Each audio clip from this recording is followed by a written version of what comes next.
Welcome to Meet Your Neighbor, the podcast that highlights the people and stories that make Westbrook Village a truly exceptional community. I'm your host, Steve Marilla, local realtor, neighbor, and proud member of this vibrant community. Each episode, we sit down with residents to learn about their careers, life experiences, and what brought them to Westbrook Village. It's a chance to connect, share, and celebrate the unique journeys that shape our neighborhood.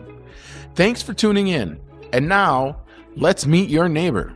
This week on the Meet Your Neighbor podcast, I sit down with Guinness World Record holder Deborah Gardner, a truly inspiring member of our Westbrook Village community. At 66 years old, Deborah became the oldest woman to successfully swim the Catalina Channel, completing one of the most grueling open water swims in the world. But what makes Deborah so special isn't just the record, it's her mindset. She is one of the most motivated people I have ever met. The kind of person who refuses to accept that something can't be done. If you tell Deborah something is impossible, she's likely to prove you wrong. Her story is a powerful reminder that determination, discipline, and belief in yourself does not have an expiration date. Deborah is proud to call Westbrook Village home, and her journey is an inspiration to all of us who are lucky enough to live in this neighborhood. And speaking of determination, if you know someone who is determined to make a move to Westbrook Village, or if you are thinking about buying or selling a home here, I'd love the opportunity to help. Just like Deborah taking on the Catalina Channel, sometimes the biggest challenges start with simply deciding to take the first step. Now, let's meet your neighbor. Hello, Deborah. Hi there, Steve. How are you? I am so great, especially being here with you today. Well, I'm going to try and keep up with your energy because I can already tell I'm a step behind. So, I don't know. Where do you want to begin? I would like to hear about your childhood. Okay. Let's start with the beginning. Let's do that. What made you into this competitive machine you are? Yeah, well, it depends on how much time you have. Okay. But I was brought up as a military brat. Okay. And so my parents taught us to always be on guard and always learn how to be flexible and change throughout our life. And they kept us out of trouble, keeping us out of the malls, out of trouble by keeping us really busy. And so we moved a lot. Moved a lot. 29 times before I even got to college. Oh, wow. So I never got to grow up with the kid next door. Sure. Did you ever have any friends that stayed from your youth that you stayed in touch with? Well, no, but as an adult, they're all coming back. Oh, really? Yeah, and that's the beauty of social media. For sure. They're still there. Yeah. In West Virginia, Iowa, San Diego, Texas, Japan, everywhere. But we're the ones that they're trying to keep up with. Sure. So that's cool that you had enough of an impression with someone that they would just reach out to you years later. That's going to feel pretty good. Yeah, it feels really good to catch up with people because that's what it's all about. It's about relationships and to see how people are doing from when they were a child till adulthood. Right. And we're still children. That's the right. whole way through. Some of us. Yeah. So were you competitive as a child? I was. And I not only in the sports world, but in just my nature. Yeah. Again, it's that military upbringing, and it's more of being competitive within yourself. Sure. I was never really competitive and see what other people are doing. I as a matter of fact, if I did, I'm always that type of person that, when people zig, I zag. Sure. So no matter what anybody else is doing, I'm going to end up probably going a different direction. So I pretty much have always focused on myself, what I wanted to do, always knew that I had to have goals in life. Ended up being in the hospitality industry, which is great because I'm a planner. Yeah. So it all meshed together for me to know exactly how I wanted to achieve things in life. So are you ever fulfilled with your... Never. Never? Never. Never? Never As soon as you get satisfied. done with one thing, you got to do another. I have to up the ante. Really? Yeah, always. Just to give Where do you think that came from? Gosh, I know it came from my parents. Sure. My parents, again, they were honest. They always wanted us to improve. Okay. And not just in sports, but in life and how we have our relationships and what we do, for a career or how we treat people, anything and everything. It was always about that. Wow, that's amazing. What branch of service was your dad? Military. He was a Marine. A Marine, okay. And he was a Vietnam vet and pilot. Okay. And he's 90 years old. 90 years old. Yeah. And those Marines are the most proud of their branch. Absolutely. The Marines are Marines forever. So that's pretty special. Yeah. Yeah, they're tough guys too. Oh yeah. Oh yeah. Yeah. You don't cross my dad. No. So when did you start swimming? And has swimming been your main sport your whole life? It has for me. Yeah. I have a brother and a sister that branched off to other sports. My brother in the basketball world, my sister went into the gymnastics world, but I had nowhere else to go. So we were brought up in Yuma, Arizona, which is one of the hottest cities in America, averaging 120 degrees every day. Right. And so to keep cool, we always went to the local swimming pool, which was the John F. Kennedy 50-meter swimming pool. Okay. And we also lived in a trailer, 16-foot aristocrat trailer. There were 5 of us. Oh, wow. And so we couldn't really spend a lot of time in there because there wasn't enough room. And the air conditioning probably didn't keep up if there was air conditioning. Exactly. I mean, I didn't even have a closet for my school clothes. I didn't have a bedroom because it was just too small. Our refrigerator was placed on the outside, and we didn't have a bathroom inside. So we always had to go to the pool. Oh, really? I saw your quote. Yeah, pee in the pool. So how long were you in Yuma for? Oh, gosh, maybe about 10 to 12 years. Was that your longest stay in one place? Yes, okay. It was because my dad transferred out of the military to basketball coaching, and he had a huge career in basketball coaching, which was really his first love even before getting into the Marines because he played back in West Virginia with Jerry West, Rod Hundley, all those guys. Oh, really? So the military actually, they recruited him because they wanted him to play basketball. Oh, wow. For the Marines. So that's how he got into it. But he said, hey, once I get in here, I want to learn how to be a pilot. And so they made a deal. Wow, that's awesome. Yeah, it was a lot of fun. So you're in Yuma. Yuma is not a very pleasant place. I've driven through there. It's hot and it's dusty. Yes. And so you spent 12 years trying to just swim. Just swim. That's all I did. All I did was swim. And as we kept moving around, once my dad got into the basketball world, he hired and fired and moved. And we moved back to West Virginia, Iowa, other places. I kept swimming. Yep. And so I ended up at Arizona State University in college for my swimming. Okay. It was between that and tennis, but when I got back to Arizona, I thought, oh gosh, I got to get back in the pool. Sure. And just continued there. And so what was your length? I was a sprinter. Okay. So I was butterfly backstroke, 50 and 100, get in, get out, less pain the better. Wow. And So you had to have some lungs to do that. You do. You really do. And it was interesting because our women's team was number 1 in the country. The men were like 10, and we got more meal money than they did. Oh, really? Which was kind of funny. Oh, wow. But my goal was to make the 1980 Olympics, and unfortunately, that was boycotted. So I was that a heartbreaker for you? I cried and cried. I hung up my goggles and my swim cap and suit and said, I'm done. Got into the corporate world for another 10 years. Okay. So I was pretty devastated as a young kid. Yeah. I bet. Yeah. It was. What got you back into swimming? Well, I moved back to Arizona after being in the Bay Area in the hospitality industry, and I got back in the pool just to feel it out. Still wasn't feeling it. Yeah. It wasn't really there, but I thought I'd give it a try. And then I ended up going to California to train for the certification of adults learn how to swim. Okay. Because I thought, you know what? The reason why children, the statistics are so high of their drowning is because adults do not know how to swim. Right. So I thought I would do that. So I teach adults how to swim.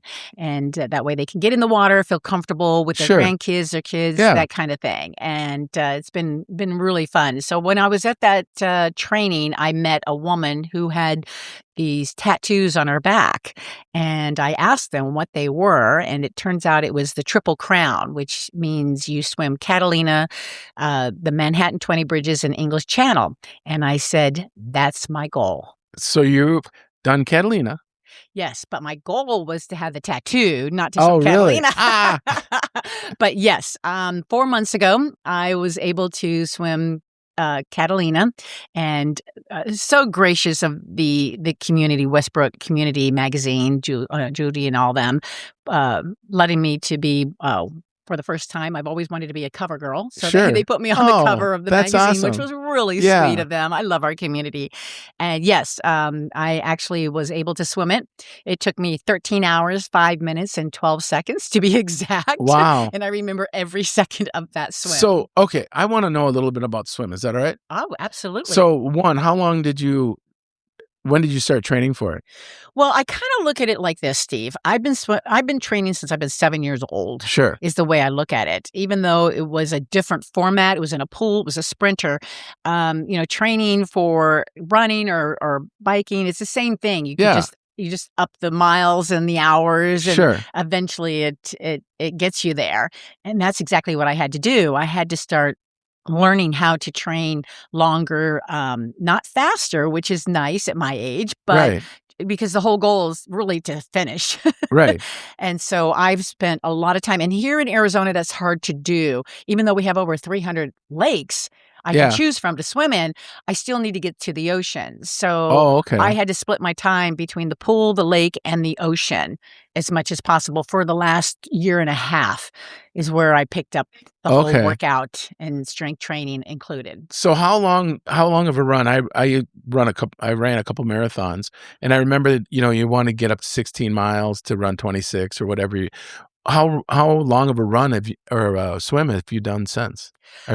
Well, to build up for it, I have 4 coaches. Okay. One of them is a workout coach. She plans the every single day what I have to do. Oh, really? Whether it's stretching, strength training, swimming in the pool as opposed to the lake, everything. Every little detail has to. It's almost like a business plan. Sure. Which I can relate to because of my business, but it feels like that in a sense. So it's part of your DNA. It's part of your schedule. It's part of your conversation each and every single day. And that happened for a year and a half. For a year and a half. And out of a 12-hour day, how many hours were you training in that 12 hours? Well, it's a buildup. Yeah. And so I had to get used to, as a sprinter, to even stay in the water for an hour. Really? It was tough for me, to where eventually it would go into 2, 4, 6, 8, and eventually I got to 10 hours. Okay. I did not swim the 21 miles. You don't swim that for the 13 hours right off the bat. But for training, you do a lot of repeats. You do back-to-backs. Okay. So even on a Saturday and Sunday, I'll go swim here at Lake Pleasant on Saturday, and then I'll go back again on Sunday. Okay. And do, 2 hours one day, 4 hours the next. Those back-to-back trainings really do help. Mm-hmm. Are you working on efficiencies? I mean, absolutely. You want to be the most efficient swimmer you can be, absolutely. I assume. Technique, it all meshes together. Huh. If your technique's sloppy, your fitness is going to be sloppy. So you have to really stay on top of that as well. What's the importance of swimming in the ocean? Not get eaten by sharks. Sure. You practice not getting eaten by sharks? That's pretty good. Yeah, that's why I don't wear wetsuits. I don't want to be mistaken you don't want to look by like a seal. No, right. And that happened just a few weeks ago to one woman. Yeah. Okay. She died because of it. And so I never did swim with a wetsuit anyway. I feel it's very restrictive. Sure. So I stayed with my game plan. I've always been used to swimming, but how do you stay warm? Well, that's a good question. You have to get yourself acclimated. Okay. Right now, for example, this winter here in Arizona, the lake is 52 degrees. So I will get acclimated by swimming in there for 30 minutes. Then I'll get out, warm up, go for a hike, come back and do another 30 minutes. And then you build from there as the water gets warmer and warmer. The ocean water never really gets below around 59, 60. So if I can acclimate myself to 52, when I'm being told when I get off the boat that the water is 60 degrees, I can handle it. You can handle it. That's how you do it. Okay. Right. And you love it. I absolutely am possessed. I mean, I can't get enough of it. Really? Can't get enough of it. So, is the water in Lake Pleasant clean? Absolutely. Is it? Okay. Oh, it's so clear. Yeah? Yeah, you can, if anybody goes to the lake and just put some goggles on and go underwater, you can see the fish. You can see the sun shining through the water. It's beautiful. Good to know, because you see when you sit at the Dillon's or one of the bars that are out there. Yeah, that's all the time I spend on the water. The bar. Yeah, at the bar or on the pontoon in Minnesota, where we have 10,000 lakes. Yeah, by the way, yeah. Well, every lake's different. Like the one up in Flagstaff, Lake Mary, is very muddy. You can't see a thing, and I love training there because, first of all, the altitude. Eventually, when I swim Lake Tahoe next year, I'll be acclimated to the altitude, and that has a muddy, murky, you can't see anything underneath the water. So, but for me, that's good because it's like swimming at night. Sure. So you utilize different things, different lakes, oceans, for all different types of ways to terrain. What are you swimming in Tahoe? I'm going to be doing that next year. This year, I'm going to be doing the volcanic Anacapa Island to Santa Barbara. How long is that? That's going to be 12 miles. 12 miles. And it's a day one, as opposed to Catalina was at night. And since it's half of Catalina, I will be actually doing that backstroke, which will be another record-breaking swim. Wow. Oh, geez, Louise. Just to throw a wrench in there. Right. You have to be competitive with yourself to get in that uncomfortable zone. And it's kind of a shame, too, they said, because Anacapa is like an aquarium. Oh, really? And they said, I will be experiencing swimming with more dolphins than ever, sea lions, whales. I'm just going to have to turn my head and see it eventually. Yeah. And so you'll be facing up, so you won't be seeing all that. Right. I'll be facing the sun. And is that kind of good for wondering what creatures are below you? Well, what I experienced at Catalina is that you can't see under there anyway. At night, it's pitch black, of course, and during the day, it's such a beautiful blue. I think the sea creatures are much deeper than where I am swimming, and where it's cooler down below. So it's a beautiful. I did see. I did have a pod of 30 to 40 dolphins come under me, right about 2.5, 3 miles from shore. And I can hear them chirping. Oh, really? They're talking. Yeah. And unfortunately, one of them was a little bit ambitious. And as I was pulling my left arm back, one of them brushed up against my hand. And immediately my entire arm went dead. So I had to swim 2.5 miles with just one arm. And my coach and pacer was in the water with me, and she was going to really have me try to sprint the rest of the way. And I just couldn't. Why'd your arm go dead? Just because the dolphin came by and brushed up against it as I was pulling my hand back. And when I got back to the boat, my top of my hand was completely swollen and red. And the next day I had this bruise up my forearm. Wow. I suppose it's quite we thought it was a big kelp ball, but there was no kelp around. So there was nothing around at that particular time when my arm went dead and I felt something brush up against me, then probably a dolphin. Yeah. Oh, wow. Yeah. How do you eat or drink anything as you're swimming? You do depend. Every swimmer is different. I can't chew, because especially when you've got salt water going in and out of your mouth all night long, because I was faced with 3 to 4 foot swells all night long. Really? The reason why it was of all nights, I scheduled the full supermoon. Oh, wow. And that totally affects the tides and the currents. And the boat had to even stay ahead of me a little bit to block the current And I was getting slapped in the face on both sides all night long, all night long. There was so many times I wanted to quit, so many times, but my dad's, mentality was in my head the whole time going, you can do this, you can do this, you can do this. And so the feeds is a strategy. You get fed every 30 minutes. And so what you want to do is you want to swim feed to feed to feed. That's how you make progress. Sure. And mine's all liquid. And since it was, swimmers all summer long got 70 to 73 degree water and smooth lake water. Oh, wow. Me, I got 66 degree and all those swells all night long. So it was cold. And so I was trying to keep my core warm. If I can keep my core warm, I feel like I'm not going to get hypothermia. Yeah. So what they were feeding me was not only my feeds of my power drinks and stuff, but they were putting hot chocolate in it in order to keep me warm. To keep you warm. So I, the whole time, was just trying to swim from feed to feed to feed. Sure. Wow. I don't know why anyone would do that. I just don't understand. I can't comprehend it. It's a mental game. Oh, yeah. I didn't realize, I don't think I prepared mentally as much as I should have. I was so focused on physically. I almost forgot about the mental, but with the waves, the way they were coming at me, and it was frightening just to lift my head up because it was so big, that I had to start playing a game with myself. And I thought, okay, if this is a full supermoon, and I can see the boat and the people on it, I can see the kayak because I'm positioned between them. Yeah. That they didn't even have to have their lights on. It was pretty bright because of the moon. I thought, okay, I'm going to play a game. I'm just going to turn my head as far as I can every time I breathe on both sides and just look at the moon and just be grateful that no one else on Earth is seeing it from the angle that I am. Right. No one. See, now I don't know if I'm going to be able to look at the moon again in the same way. Because the moon was beautiful last night. I don't know if you saw it. It was amazing. It? And now I'm going to be thinking about you out there swimming. You know what I always, and I don't want to discount how physically gifted you are.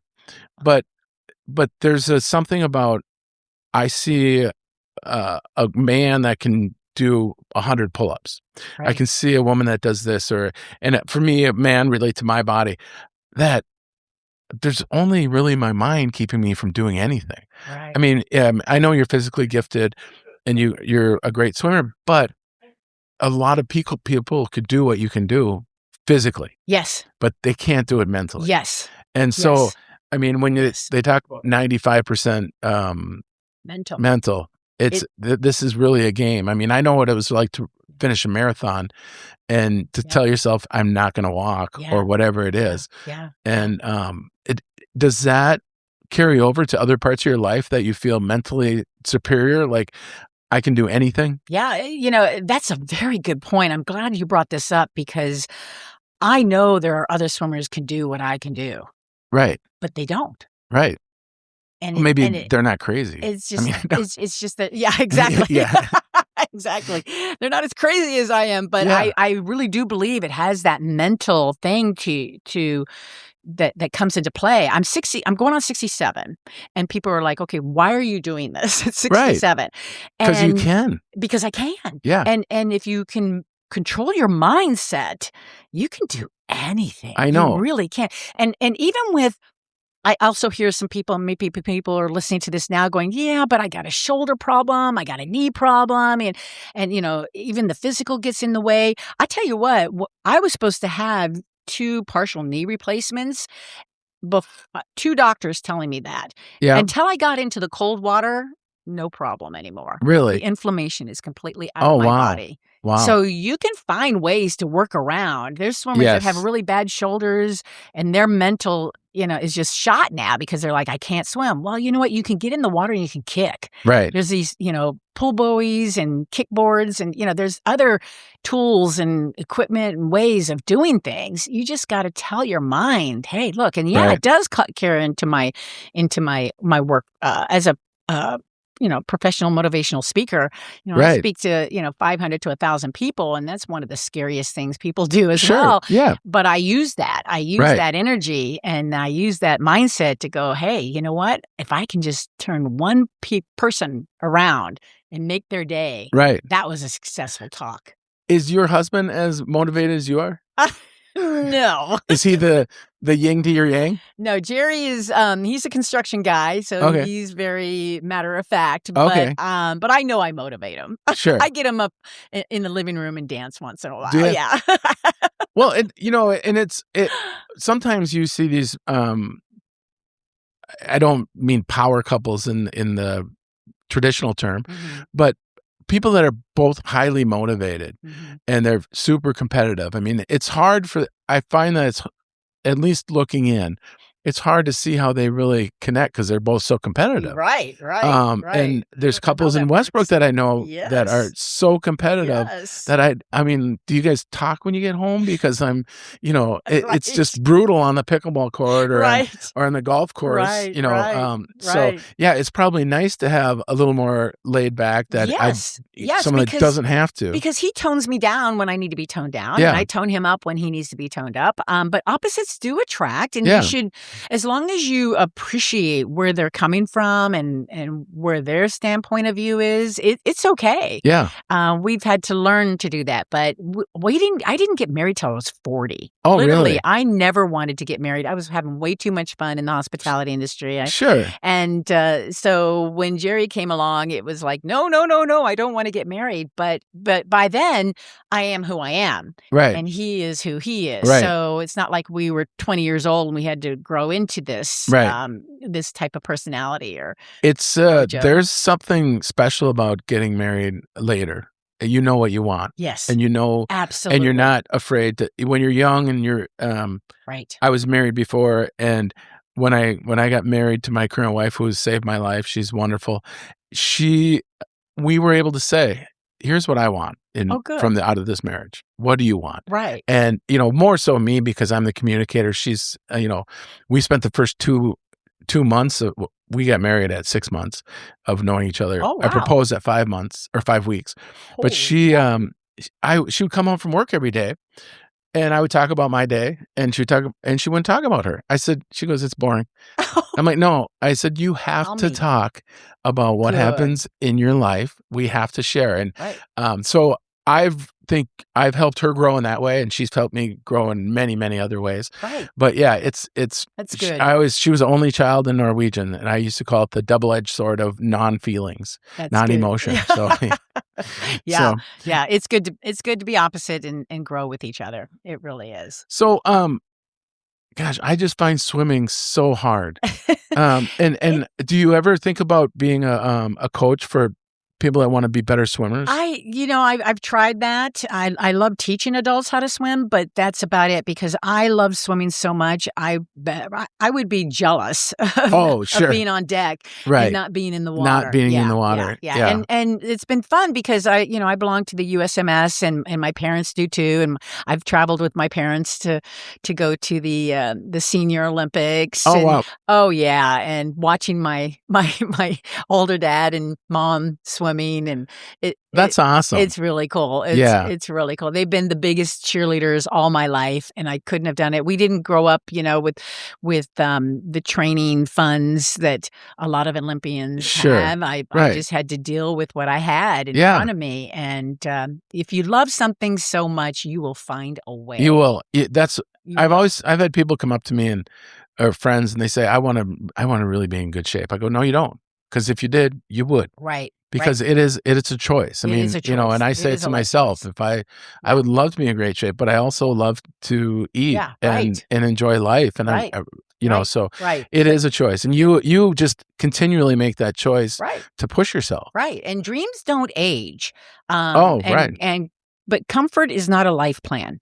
So you have to find what works for you and make that choice. Yeah. But it's there if you want it. Right. You just got to get it. Oh, I know. I'll tell you what, I'm inspired.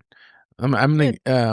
I mean, Catalina was an amazing adventure, and I was very pleased and very, very surprised at how many people following the live tracking and the feed and on social media. It was incredible how many people really followed this. And I thought, well, gosh, you know what? I'm going to keep going. But let me ask you this though, because whenever I do a lot of hiking in Colorado. So like Long's Peak, it's 16 miles.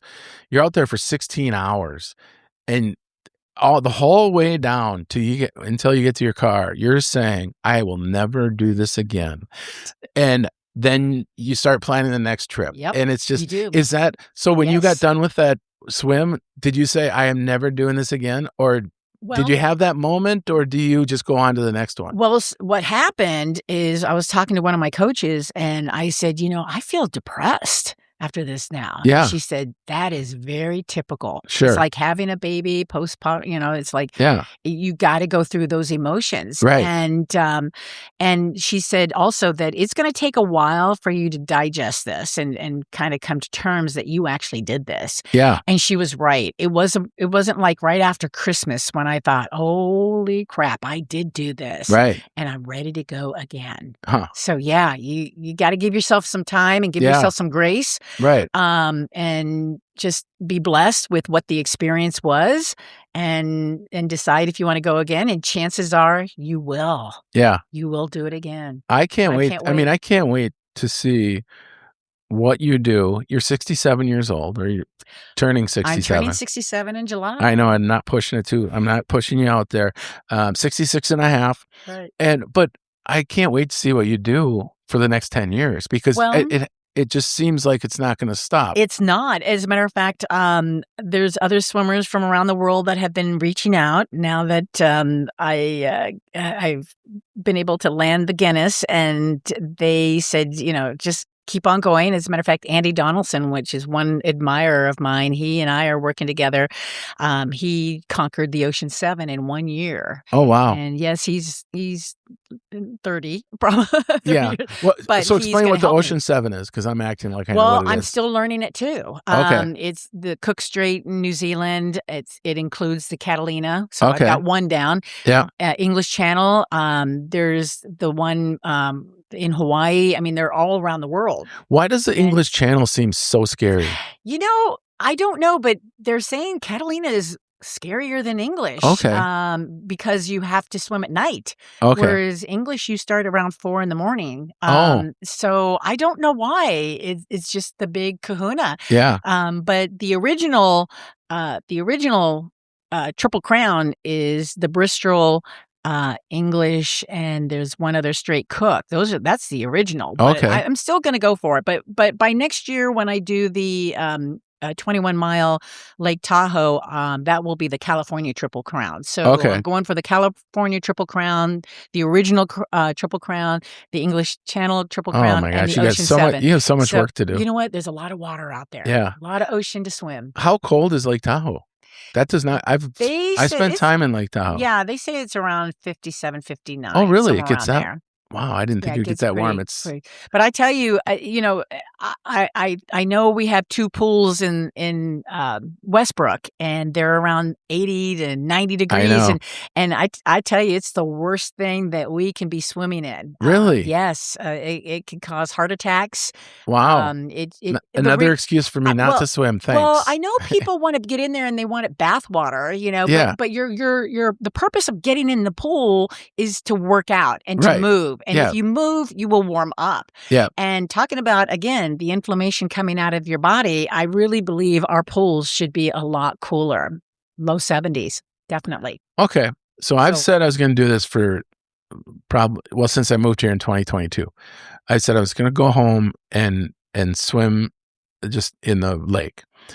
Is there a book or anything you would recommend reading on how to overcome that getting in the initial cold water? Or is it just get in and do it? Yeah, there's no book in particular to that. There are a lot of different books. As a matter of fact, I'm reading one by one swimmer that did all the Cook Straits right now, and I've read Solo Dover and things like that. And Dover Solo is the name of it, to prepare for English as the oldest woman to do that as well. Oh, really? And yeah, every swim I do is going to be a record breaking. Oh, yeah. It's strategized out for that, which makes me more motivated.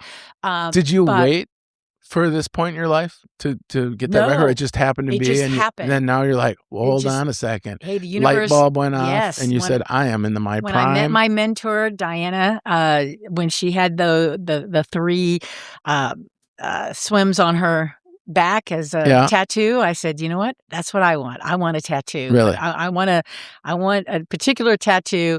And my husband said he would divorce me if I got one. I said, well, what if I got one with swimming? He's like, okay. So fine. So that's the whole goal. Oh, to get nice. in that sense. But no, there's not one in particular that can help you with acclimation. The key here is start taking cold showers. Yeah. Or plunge in the tub with coldness. And I'm at home. I never turn the air conditioner on. Okay. Walk around cold. Yep. In the house. Okay. That helps. And then when you get to the lake, it takes us literally 15, 20 minutes to get in. Because you are stepping in one step at a time. But once you get in, Steve, oh my gosh, it's so refreshing. You won't want to get out. But because it's so cold, you do have to be careful of hypothermia. Sure. Which I did get when I got back to the boat. I never realized that you can get it when you get out. You got out. But one of my crew, I had a 12-person crew. One of them, my mentor, she was staying on the boat she was prepared with all this warm clothing and get me out of the suit right away. And oh yeah, I just started shaking up a storm for about 10 minutes. Didn't even know that was going to even happen. And apparently you don't know, but you have to listen to your body. Yeah. You really do. Well, once you're out there in the middle, you don't have much choice. You got to keep going. No, you don't. Wow. Well, I could talk to you all day, but obviously I've got a limit. But I want to find out, what brought you to Westbrook Village, and what do you love about it? Well, I used to live... Not the pools, obviously. Yeah, right. Exactly. I lived up in Trilogy for about 10 years, and then I moved down to Buckeye, where there's Sundance active adult community down there. But my parents moved to Westbrook, and we kept visiting it. Yeah. And the more we visited, the more we're like, this is a cool community. We really like it. So is it as cool because you've lived around here? So I haven't. Yes. And I think I got really lucky. Picking this one. You did. Because we've lived in Mesa, Chandler, Phoenix, Scottsdale, Carefree. I mean, we've lived everywhere. Okay. But I tell you what, Peoria is the new Scottsdale. And they told us that years ago, and it is true. It is true. It really is. And it's building like crazy out here to where, now we say we live in East LA. Because it's just building so much with new things. But I feel like Westbrook is just protected. It is. It's like you walk in, and for us that don't travel the world like you do. Yeah, and the board, we don't want to leave. The committees, they all do a great job of getting everybody involved. So many different clubs. So many. Yeah. It's really and very safe, great location. Yeah. So we are happy here to move down the street from my parents. All right, one final question. Do you ever hot tub? Do you get in a... No? No, other than if I have a sore shoulder or back, I'll get in there to do... But you probably stay away from heat as much as possible. I do. Yeah. I do. And that's hard to do in Arizona. Right. Yeah. Head to the ocean. So I'm in the water at 5 a.m. out at the lake most of the time. Really? Or definitely. That is awesome. Well, I got a full-time job at the same time. So those that are listening that aren't doing anything other than sitting on the couch, get up. Get off the block and go. I love it. Well, thank you very much for doing the interview. Well, and thank you for doing your podcast. Lots of fun sitting across from you. Love this idea. Wow. Meet your neighbors. It's what it's about. Yeah, I think it's going to be what Westbrook is about. Yep. And if anybody would want to be on this show, please contact myself or Steve. Yeah, or me. Get over here and see his fantastic office. They have water and drinks for you when you walk in. Yeah. Well, we're full service here. You are. Yeah. Well, thank you very much. Thank you, Steve. Thanks again for tuning in to the Meet Your Neighbor podcast. Real estate is how I'm able to support this show and give back to our community. If you or someone you know is thinking about buying or selling a home in Arizona, I'd love to help. I also offer a free real estate review, basically a health checkup for your home's value and market position. You can call or text me anytime at 651-295-6830. Again, that's 651-295-6830. I'd be honored to help you or your neighbors with the next chapter of your real estate journey. And thanks again for listening, and be sure to keep connecting.